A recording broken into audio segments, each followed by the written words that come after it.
सज्जनों, आप सबके श्री चरणों में मेरा कोटि कोटि प्रणाम स्वीकार कीजिएगा।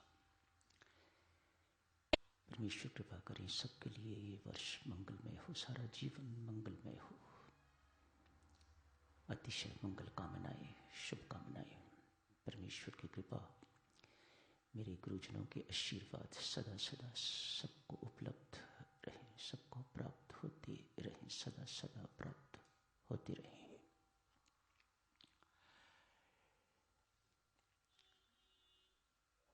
कुछ लोग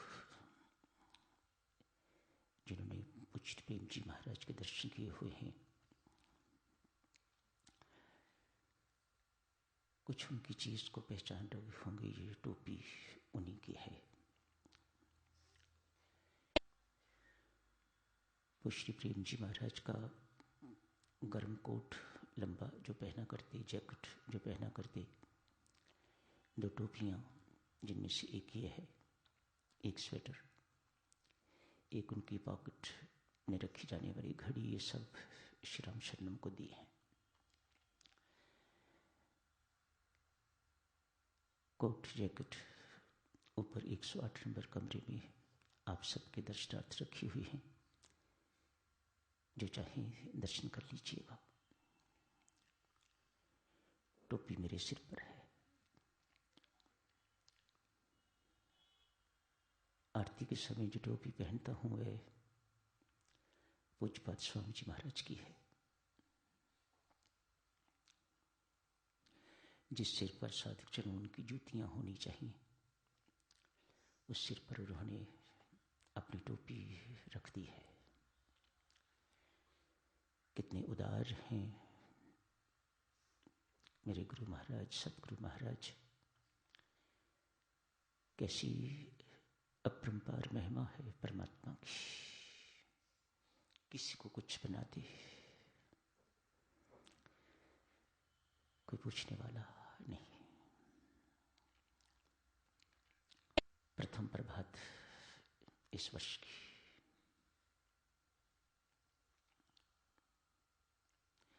मात्र डेट ही बदली है या हमारा जीवन भी कुछ बदला है। कल 31 थी, आज 1 जनवरी, 31 दिसंबर। सामान्य आदमी के लिए, सामान्य व्यक्ति के लिए तो ऐसा ही है कि डेट बदल गई है। हम सामान्य तो नहीं हैं, साधक हैं, साधक जनों हम सब। जो साधक होगा वह शिष्य भी होगा। आज थोड़ा शब्द बदलने की आवश्यकता महसूस हो रही है, इसलिए पहले बल दिया करता था अच्छे साधक बनिएगा। आज आप जिससे निवेदन कर रहा हूं, अच्छे शिष्य के लिए नहीं कह रहा, मात्र इतना ही कह रहा हूं, शिष्य बनिएगा।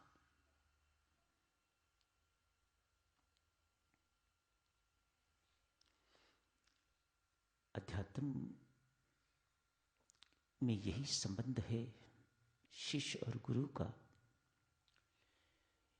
जो गुरु की या परमात्मा की सारी शक्तियों को गुरु के माध्यम से शिष्य में उड़ेल देता है। बहन बनने से नहीं। हम बहुत माहिर हैं बहन बनने में, बिटिया बनने में, माँ बनने में, पुत्र बनने में, सब कुछ बनने को तैयार हैं जिनका शरीर के साथ संबंध है। शिष्य बनने को तैयार नहीं है। आज इस वर्ष के शुभारंभ पर ही बहुत गंभीर बात आप जी से अर्ज कर रहा हूं। साधक जनों,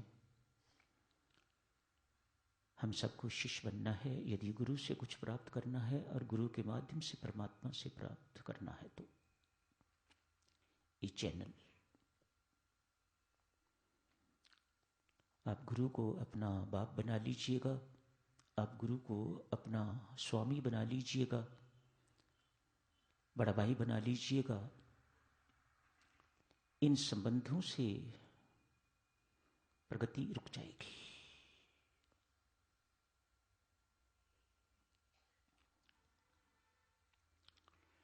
शिष्य ही बनना होगा। शिष्य ही ग्रहणशील हो सकता है, शिष्य ही विनम्र बन सकता है, शिष्य ही झुकना सीख सकता है, शिष्य ही निरभिमानी हो सकता है। इनके हुए बिना व्यक्ति ग्रहणशील नहीं होता, और ग्रहणशील हुए बिना परमात्मा की कृपा प्राप्त नहीं होती। वह तो बच रही है। आपने अपनी पाइप बंद कर रखी है, इसमें रुकावट डाल रखी हुई है, शारीरिक संबंध स्थापित करके। मानसिक ही सही, आपकी बिटिया, आपकी पुत्री, आपकी माँ, आपका बाप, आपका बेटा, सब कुछ बनने को तैयार हैं हम। आसान बातें हैं ना। शिष्य बनना बहुत कठिन है, और वह कोई बनने को तैयार नहीं। पुनः दोहराऊंगा, बिना शिष्य बने ना ही गुरु की कृपा के पात्र बन सकोगे, ना ही परमात्मा की कृपा के पात्र बन सकोगे। शिष्य बनिएगा। प्रथम बात आज यहां से शुरू हुई। हम सबको शिष्य बनना है। आध्यात्मिक नाता है, ये कोई शरीरों का नाता नहीं है। ये नाता उससे है जो कभी मरता नहीं है। शरीर तो मरता है, इसलिए शारीरिक संबंध बनाना अज्ञानता का चिन्ह है। मत बनाइएगा, शिष्य बनिएगा। है और रूहानी नाता शाश्वत नाता है, शाश्वत एटर्नल, जो कभी न टूटने वाला नाता है। अनादि काल से चला आ रहा है ये नाता, आज का ये नाता नहीं है। तो शरीर के साथ तो नहीं हो सकता। यदि शरीर के साथ नहीं हो सकता तो फिर गुरु को पहचानिएगा। गुरु शरीर नहीं है, गुरु तत्व है, जैसे परमात्मा तत्व है। यहां से चलोगे तो प्रगति बहुत आसान हो जाएगी, तीव्र हो जाएगी। विमान में बैठ जाओगे, शरीर के साथ संबंध जुड़े रहोगे तो कभी साइकिल पर, कभी पैदल, गिरते उठते, गिरते उठते, गिरते उठते जीवन खत्म हो जाएगा। कहीं पहुंच नहीं पाओगे।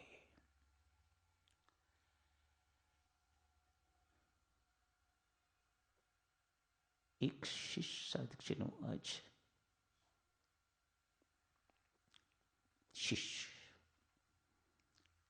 संत के पास गया है।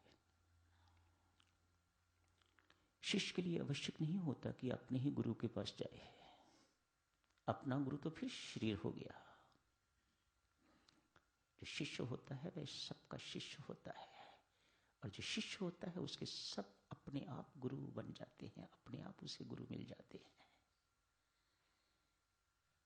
आज एक शिष्य किसी अन्य संत के पास गया है, सदगुरु नहीं है। जाके कहा, प्रणाम की, चरण वंदना। कहा, मेरे अंदर न बुद्धि है, न शब्द, न भाव, असमर्थ हूं। मैं नहीं जानता क्या पूछना चाहता हूं, इसलिए मेरे मन में कोई प्रश्न नहीं है। मुझे यह भी पता नहीं कि आप क्या कुछ देना चाहते हैं मुझे। स्तब्ध, मौन। यदि मुझे किसी चीज का कुछ कहने का पात्र समझते हैं तो 2 शब्द कह दीजिएगा। कुछ देने के लिए मुझे पात्र मानते हैं तो मेरी झोली आपके सामने है, कुछ डाल दीजिएगा। ये संत सुगढ़ संत है। इस शिष्य की बात सुन के तो मुग्ध हो गया है। मेरे पास मांगने को कुछ नहीं, मुझे पता ही नहीं क्या मांगना चाहिए, और मुझे ये भी पता नहीं है कि महाराज धीराज आप मुझे क्या देना चाहते हो।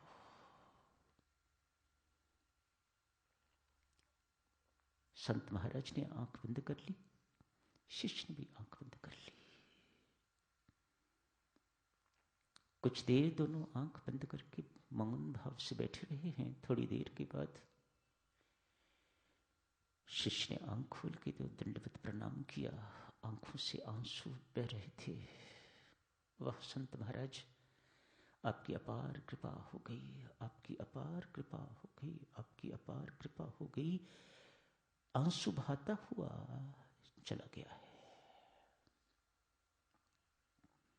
आसपास के लोगों ने पूछा क्या हुआ है इसे और क्या मिला है इसे संत से। संत कहते हैं सब कुछ ले गया। संत कहते हैं सब कुछ ले गया। कैसे महाराज? न हमने आपको देते देखा है, न उसे मांगते ही देखा है। क्या ले गया? सब कुछ। क्या दे दिया आपने उसे? सब कुछ। अरे सब कुछ ले गया।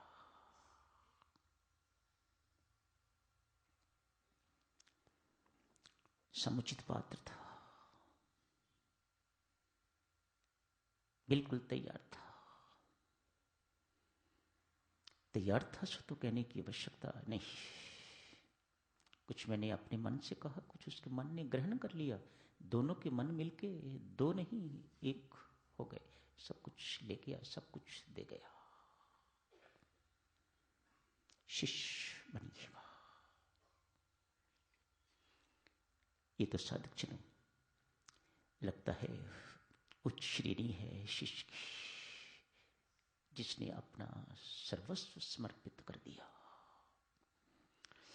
मन समर्पित हो जाता है तो सर्वस्व समर्पित हो जाता है।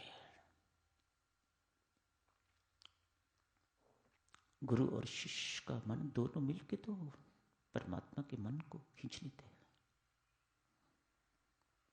इन दोनों के मनों को मिलने की जरूरत है।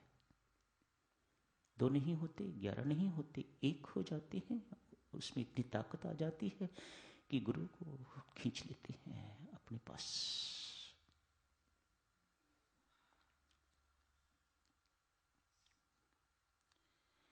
आज एक सेठ का पुत्र नालायक है, बाप दुखी है, चिंता का विषय है, बेचैन जिंदगी है। सुना अमुक महात्मा है पासी, दर्शन मात्र से जीवन में परिवर्तन होता है।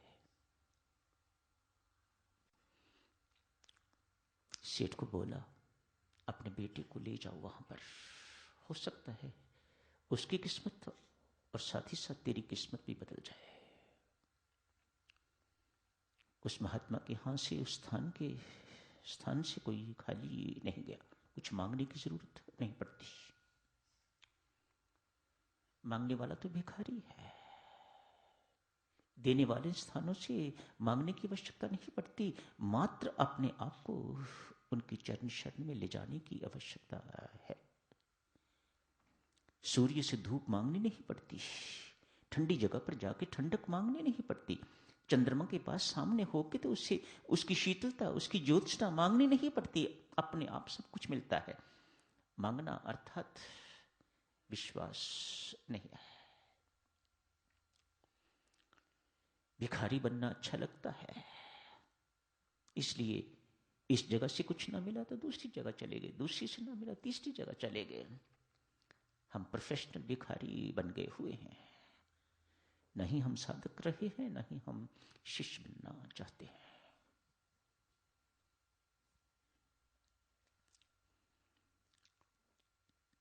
सेठ चले गए, प्रणाम किया। संत ने दोनों को देखा, कहा 5 प्रश्न मेरे से पूछ लो। ठीक है महाराज। पहला प्रश्न सेठ पूछता है, महाराज धीराज यदि अवसर मिले परमात्मा से कुछ मांगने का तो क्या मांगना चाहिए? आज हमारे पास भी अवसर है, परमात्मा के दरबार में बैठे हुए। इनसे मांगो, इंसान से नहीं। इंसान के देने से या उससे मांगने से कभी किसका कुछ नहीं बनता। कुछ बनता है तो परमात्मा के देने से मिलता है। तो वाई नॉट कॉन्टेक्ट हिम। वो कहां दूर बैठा है, कहां उसे ढूंढने या खोजने, उसे पाने की आवश्यकता है। ये तो भीतर विराजमान है। इतना विश्वास हो तो फिर बात बन जाए। वास्तव में देवी गुरु उसे कहा जाता है जो आपके अंदर ये विश्वास पैदा कर देता है कि आपका परमात्मा आपके भीतर बैठा हुआ है। Please contact him there. वहां फोन घुमाओ अपना।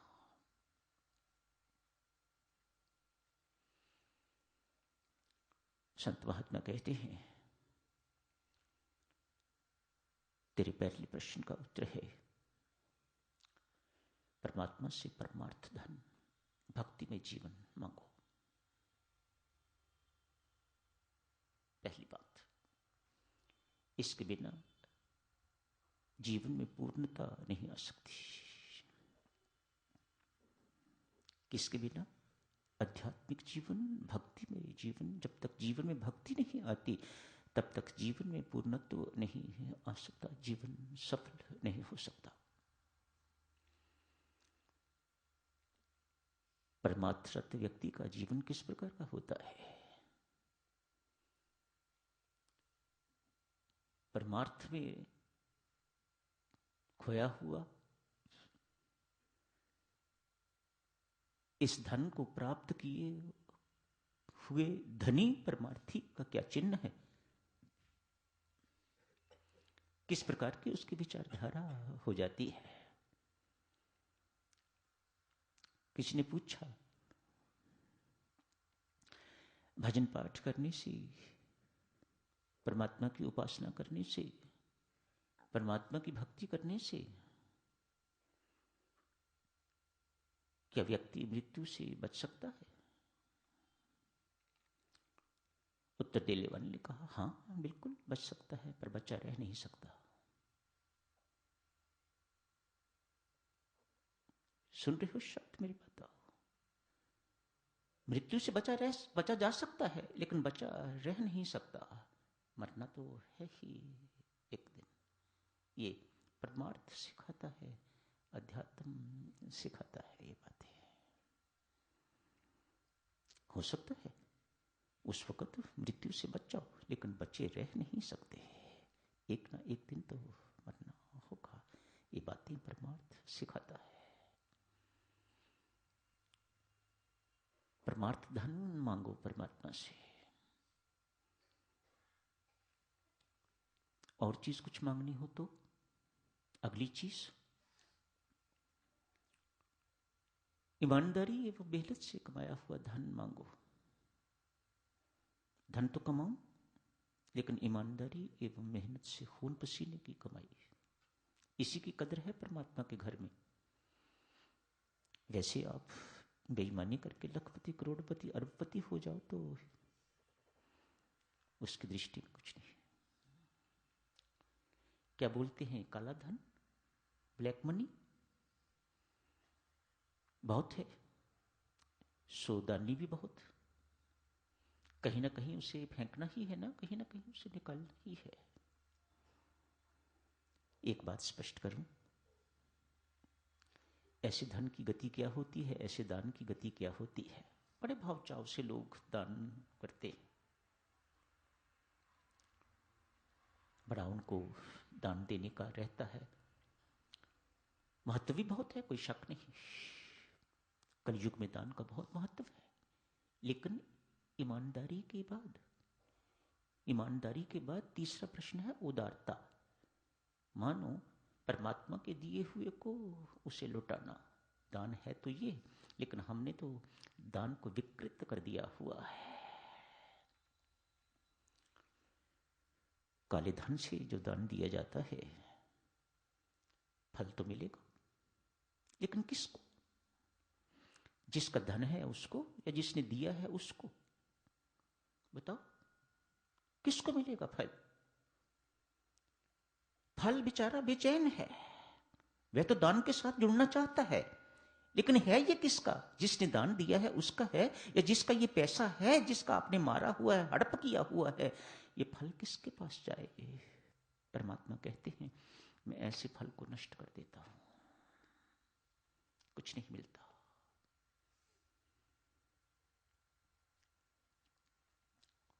तीन बातें हो गई। परमार्थ, ईमानदारी, मेहनत की कमाई, उदारता। मानो परमात्मा से लेके तो देना सीखिएगा। चौथी चीज कहा, मांगने की जरूरत महसूस करो तो ये मांगना, परमेश्वर मुझे अपने पीछे सन्मार्ग पर चला, कभी कुमार्ग पर मैं ना चलूं। पीछे पीछे परमात्मा को पीछे ना चलाओ। हमें ये चाहिए, हम ये बनना चाहते हैं, हम वह करना चाहते हैं, हमें वो इत्यादि इत्यादि लंबी लंबी सूचियां। जैसे परमात्मा हमारा नौकर, जैसे किसी नौकर को सूची देते हो, जाके बाजार से जाके ये सब्जी खरीद लाना, ये खरीद लाना, वो खरीद लाना, ऐसे ही परमात्मा के आगे हम सूचियां रखते हैं।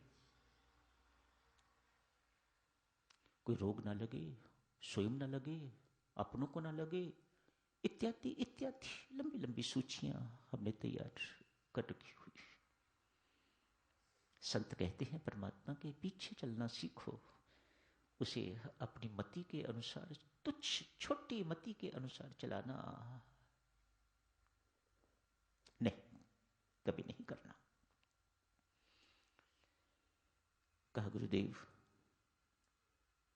कुछ एक और बात मांगनी पड़े। वास्तव में ये बात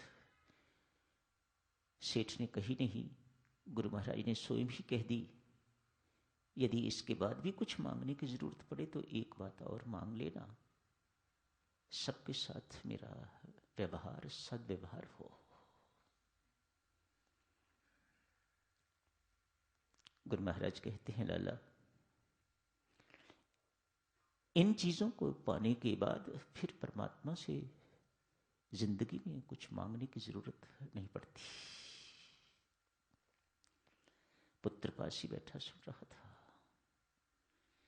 जिसके अंदर ये गुण नहीं है, संत कहते हैं जिसके अंदर ये 5 गुण नहीं है, वह तो धरती पर बोझ है। ये बात पुत्र को लग गई है। बिगड़ा हुआ पुत्र जो पास बैठा हुआ है, कहते हैं थोड़ी सी सत्संगति से उसका जीवन भी बदल गया। एक निकम्मे आलसी का, कमजोर का जीवन बदल सकता है साधक जनों, तो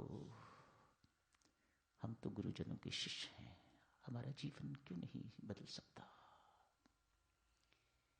ये 5 गुण याद रखिएगा, ये हमारे जीवन में साधक जनों उतरने चाहिए।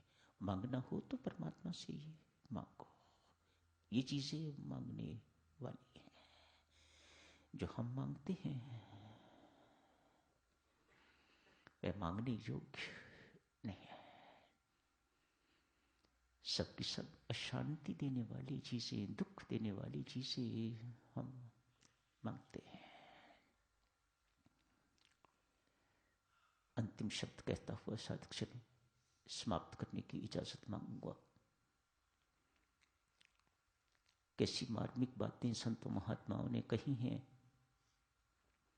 हम सुनते जरूर हैं लेकिन पल्ले नहीं बांधते। रामकृष्ण परमहंस से किसी ने पूछ दिया, ठाकुर ये मोह ममता अहंकार किसी के मरते तो है नहीं। ठाकुर देख के, मुख देख के कहते हैं हाँ तुम ठीक कहते हो, मोह ममता अहंकार ये किसी के मरते तो है नहीं। ठाकुर कहते हैं तुम मारना ही क्यों चाहते हो इन्हें? क्यों मारना चाहते हो? क्या बिगाड़ा है इन्होंने? अरे बंधु, इनकी दिशा बदलने की आवश्यकता है। बस संसार से जोड़ोगे तो सदा दुख देते रहेंगे, परमात्मा से जोड़ दोगे इन्हें तो परमानंद की प्राप्ति होगी, परमात्मा की प्राप्ति होगी। अति शुभकामनाएं मेरी माता। मैंने शुभकामनाएं आप सबको दी हैं, इससे अधिक मेरे पास देने को कुछ नहीं। आपके पास तो आशीर्वाद हैं देने के लिए, मेरे पास तो वो भी नहीं। देवियों सज्जनों, सारा जीवन परमेश्वर कृपा करे मंगलमय हो, मंगलमय हो, मंगलमय हो। जो साधक बाहर से पधारे हैं, मैं उन सबका हृदय से धन्यवाद करता हूँ। बड़ी मेहरबानी है उन सबकी, इतनी दूर दूर से वे चल के यहाँ आए। उनके स्नेह की भूरी भूरी प्रशंसा करता हूँ। सब मेरा कोटिशय प्रणाम स्वीकार कीजिएगा। धन्यवाद। सर्वशक्ति